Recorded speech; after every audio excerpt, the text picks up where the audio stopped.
Hello everybody and welcome back to another top 10 video. My name is Joker and today we're going to be going over my top 10 favorite Jedi. Now I know this video idea isn't necessarily original because a lot of people have done this in the past, but I felt it fit with the genre of the stuff I'm trying to put across in my top 10 videos. So nonetheless, here we are. Let's go ahead and get this started with my number 10 spot. Coming in at number 10, we have Jedi Master Kit Fisto. Now, in the Star Wars universe, we don't really have a lot of concrete evidence of date of birth or date of death, so we have no idea when exactly Kit Fisto was born, but it is said that he died 19 years before the Battle of Yavin. Kit Fisto was a Jedi Master during the era of the Galactic Republic, and was one of the very few surviving Jedi to fight in the Battle of Geonosis, and would even become a general of the Clone Army during the Clone Wars. Kit Fisto was so naturally gifted with a lightsaber that even Mace Windu regarded him as one of the greatest duelists in the Jedi Order. And that can even be seen as he single-handedly holds his own against General Grievous numerous times throughout the Clone Wars. Unfortunately, his time as a Jedi would be cut short as he would be struck down during the attempt to arrest Chancellor Palpatine under suspicion of being the Sith Lord at the time. But I think we can all agree that Kit Fisto is one of the cooler looking Jedi. And we're going to end up taking it back a couple thousand years to go to my number 9 pick, which is Atris. Now, like most of the Jedi on this list, there is no set date of birth or date of death, and I'm assuming it's mainly because Atris existed over 3,000 years ago. Atris was a Jedi Master and Jedi historian during the time of the Old Republic, and was a deep adherent to the Jedi Code.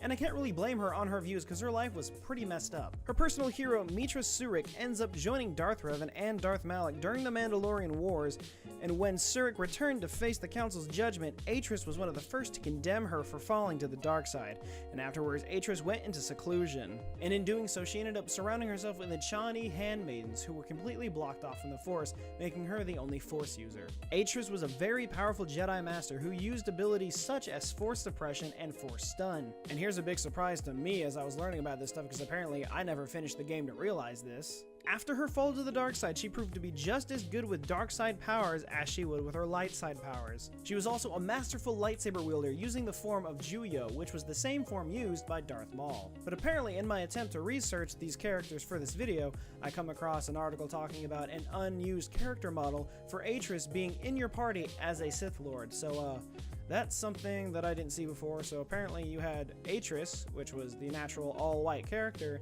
and then her Sith duo, which just looks like the mouth of Sauron, so I'm not sure what to think of that. Coming in at my number 8 spot, we have Kanan Jarrus, who is actually the first Jedi on this list to have an actual birth date and death date, being 33 years before the Battle of Yavin and dying sadly only 1 year before the Battle of Yavin. And unbeknownst to me, as I was looking up all this information for the video, once again, I ended up spoiling the end of Rebels for myself, so damn.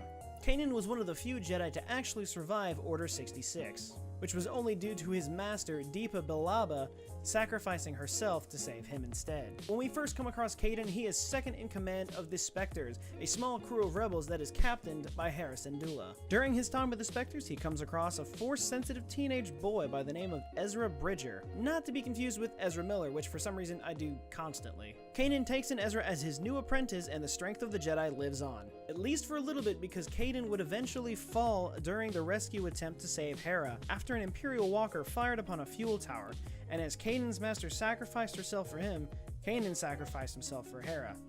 So if anything, we can cue the tears now, because I didn't know that. I haven't seen that far yet, so boy, do I look forward to watching that. But coming in at number 7, we have one of my absolute favorites, and that is the one and only Qui-Gon Jinn. Once again, we are unfamiliar with the date of birth, but the date of death was unfortunately 32 years before the Battle of Yavin. And while he is number 7 on my list, Qui-Gon Jinn is actually one of my favorite Jedi of all time. We're all very familiar with Qui-Gon's later years as he was teaching Obi-Wan, but what a lot of people don't know is that before Obi-Wan was his apprentice, Qui-Gon was actually the apprentice to none other than Count Dooku. That's right, before he was known as Darth Tyrannus, Count Dooku was actually a Jedi Master. But other than that, we all know the story. He trained Obi-Wan, he believed Anakin was the chosen one, and he was viciously stabbed by Ray Park. But even after death, there are still a few things that a lot of people do not know about. As even after death, Qui-Gon was actually one of the first Jedi to reappear as a Force ghost. But at the time of his death, his training was not complete, so he was unable to appear as a Force ghost to anyone. He would only be appearing as a voice in your head. And we do see more of that in the Clone Wars TV series, as it is only mentioned in the end of the Revenge of the Sith. But overall, when you put all that stuff together, pretty amazing character. You don't want to sleep on him. Coming in at number 6, we have Mace Windu, with a complete timeline of being born at 72 years before the Battle of Yavin and dying sadly 19 years before the Battle of Yavin. During his time, Mace Windu was one of the greatest Jedi Masters to ever live. He was most famously known for his lightsaber, which had an electrum finish and emitted an amethyst blade, which also made him one of the most distinctive Jedi on the battlefield. But also alongside Kit Fisto, Mace Windu would meet his demise in the attempt to arrest Chancellor Palpatine under suspicion of being Darth Sidious. But he was still a very formidable opponent. Windu mastered in Juyo form and was actually one of the only known masters to use this form that did not fall to the dark side. And as for force abilities go, he was proficient in various forms of telekinesis, allowing him to recall his lightsaber and even levitate other beings, ultimately making him the second baddest dude in the universe, and only being second to Master Yoda. And speaking of Yoda, coming in at number 5, we have none other than Master Yoda. With an insanely long lifespan of being born 896 years before the Battle of Yavin and dying 4 years after the Battle of Yavin. So 900 years. He's seen it all.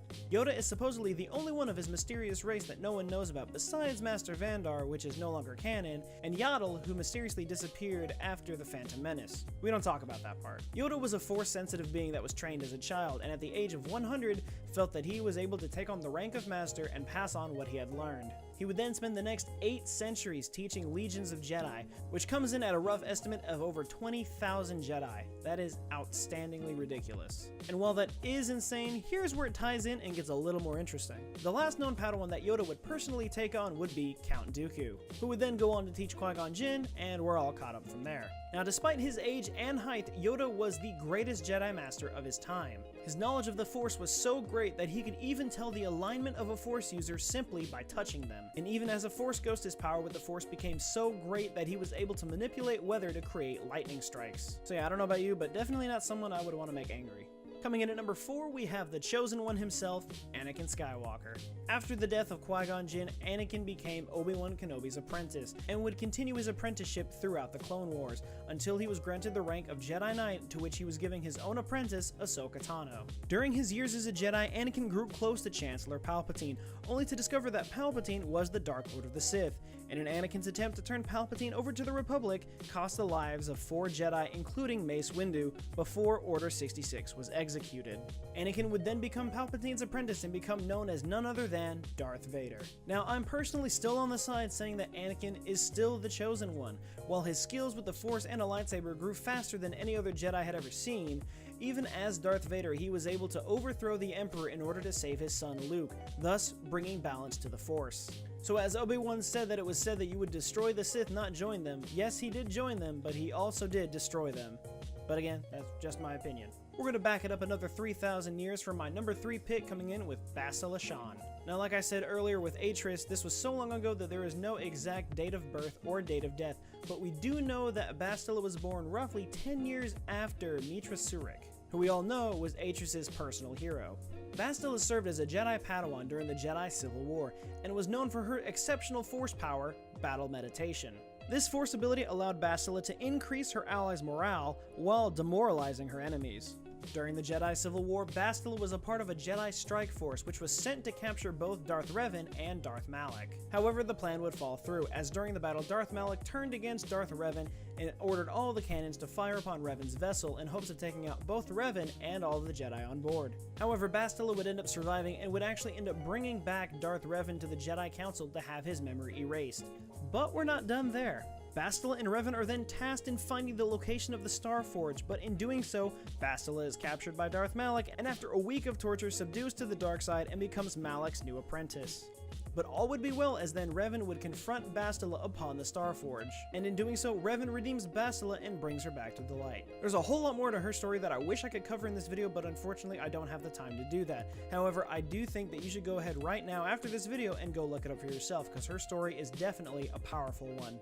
And coming in at number 2, we have none other than Obi-Wan Kenobi. Obi-Wan Kenobi was born 57 years before the Battle of Yavin, and would end up falling just days before the Battle of Yavin took place. Obi-Wan Kenobi is easily one of the most known Jedi throughout Star Wars fandom. He was trained by Qui-Gon Jinn and came to be Anakin Skywalker's master after Qui-Gon fell to Darth Maul. However, Obi-Wan would come to defeat Darth Maul, making him the first Jedi in a millennium to defeat a Sith Lord. During the Clone Wars, Kenobi was granted the title of Master and was given a name on the Jedi Council. After Order 66 and the duel with Anakin on Mustafar, Kenobi took up the name of Ben and went into hiding on Tatooine, where he would one day train Anakin's son, Luke. During his final confrontation with Darth Vader, Obi-Wan would be struck down, but would return as a Force ghost to scarcely give information to Luke throughout the rest of the series. So until a spin-off of Obi-Wan comes out, that's really all we're gonna know. So we're not gonna know what happened with him solely between episodes 3 and 4, but we can all hope. And coming in at my number 1 spot, we have my all-time favorite childhood hero, Luke Skywalker. Luke Skywalker was born 19 years before the Battle of Yavin and would end up passing 34 years after the Battle of Yavin. Luke Skywalker was the son of Anakin Skywalker and Padme Amidala, which yes, just adds to the heart-ripping ending that is Revenge of the Sith. Luke would end up being the only remaining hope for the Jedi Order, as by the time he grew up, the only 2 remaining Jedi were Obi-Wan Kenobi and Master Yoda, which had both gone into hiding. After leaving Tatooine to start his Jedi training, his path leads him to the Death Star to rescue the captured princess, Leia Organa, who was actually his twin sister that was separated at birth. After her rescue, he ends up joining the rebellion and ends up flying an X-Wing down the Death Star trench and becomes known as the hero who destroyed the Death Star. Later on, after the Battle of Hoth, Luke would go on to be trained by Master Yoda in the ways of the Force, which would end abruptly as he ends up going to Cloud City to face Vader and loses, to only discover that Darth Vader is actually his father. After recovering and saving Han Solo from Jabba the Hutt, Luke would end up going aboard the Death Star 2 and end up defeating Darth Vader and carrying his body off of the Death Star 2, thus ending the original trilogy. Several years down the line, Luke would go on to create his own Jedi Academy, which unfortunately would fail due to his lack of faith in Ben Solo, who would eventually become known as Kylo Ren. During the battle on Crate, Luke ends up force projecting himself onto the battlefield against Kylo Ren in hopes of giving them time for the Resistance to escape. Unfortunately, in doing so, this ends up using up all of Luke's strength and he ends up becoming one with the Force, leading to what I now believe to be the saddest scene in Star Wars history. And that right there concludes my list of my top 10 Jedi. Now, as always, I know that my list isn't necessarily the same as yours, so if you'd be so kind as to leave a comment down below and let me know what your top 10 Jedi are, or if you agree with my list and you feel a couple of the characters should be switched out. Leave a comment, I want to read about it. But that'll be all for this episode, guys. Remember, if you like what you saw, be sure to leave a like, comment, and subscribe. Let me know in the comments down below if you would like to see more top 10 videos, or if you'd like to see anything else. But until then, and as always, I will see you guys next time.